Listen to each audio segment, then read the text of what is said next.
Assalamualaikum warahmatullahi wabarakatuh. Mahasiswa PPG Prajabatan yang berbahagia, perkenalkan kami dari kelompok 2 mata kuliah pemahaman peserta didik dan pembelajarannya. Di sini kami akan membahas mengenai tanggapan kami terhadap kasus-kasus di ruang kelas.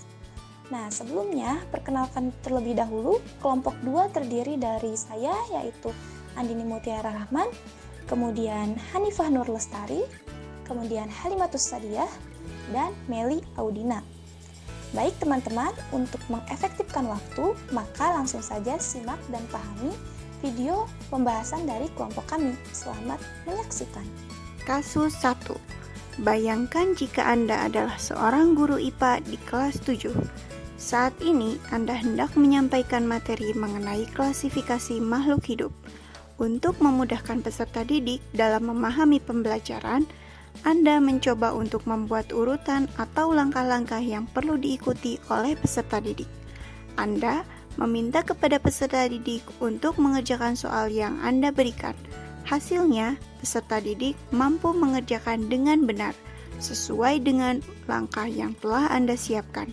Beberapa saat kemudian, Anda meminta kepada peserta didik untuk mengulangi soal yang sama tanpa melihat urutan pengerjaan soal, dan peserta didik mampu mengerjakannya dengan benar. Menurut kelompok kami, yang pertama adalah bisa karena terbiasa. Dalam hal ini, peserta didik dapat mengerjakan soal tanpa melihat materi sebelumnya karena peserta didik bisa karena terbiasa. Peserta didik terbiasa dengan mengerjakan latihan-latihan soal sesuai dengan urutan-urutan yang telah guru sampaikan, sehingga peserta didik paham dengan materi tersebut. Selain itu, adanya pengulangan sebagai bentuk penguatan. Latihan-latihan yang diberikan guru merupakan bentuk penguatan dalam pemahaman peserta didik dan merupakan stimulus sehingga siswa merespon dengan menjawab latihan-latihan soal tersebut.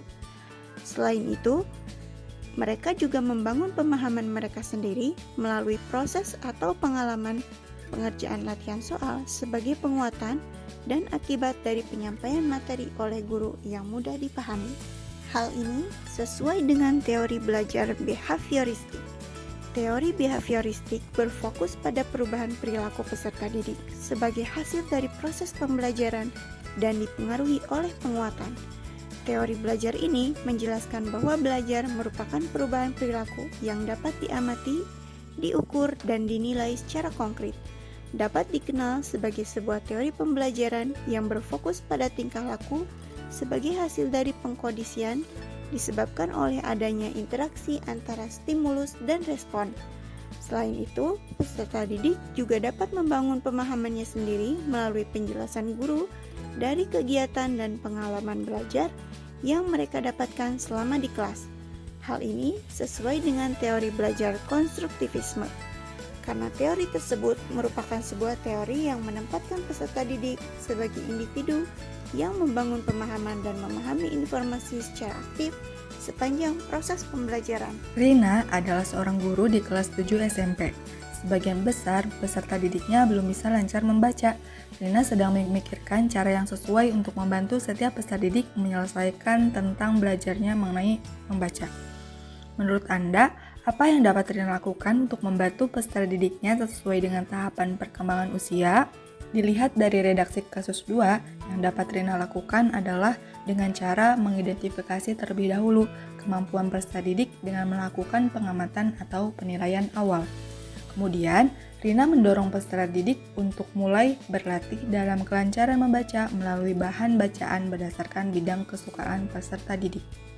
Hal tersebut bertujuan untuk menumbuhkan minat baca pada peserta didik sehingga peserta didik dapat termotivasi mencapai aktualisasi diri dan mampu mengenali dirinya sendiri. Dan dalam hal ini, Rina berperan sebagai fasilitator. Mengapa Anda menyarankan hal tersebut? Elaborasi jawaban Anda dengan menyertakan teori yang berkaitan.